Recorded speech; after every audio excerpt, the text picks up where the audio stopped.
Birmingham میں پاکستانی عوام کی فلاح و بہبود کے لیے کام کرنے والے مخیر حضرات کی ملاقات ہوئی، جس میں مستقبل قریب میں مزید کام کرنے کی منصوبہ بندی کی گئی۔ عمران بشیر کی رپورٹ دیکھیے۔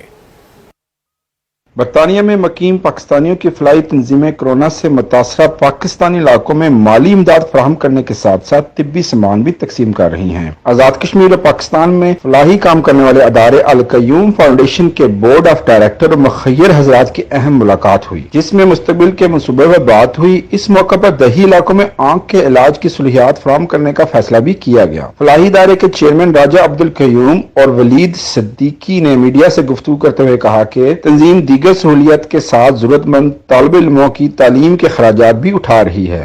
یہ لاکھ اپ رہا ہے، سال ڈیڑھ سال سے کام کوئی نہیں ہو سکا، غریب لوگ جو ہیں وہ پس گئے ہیں۔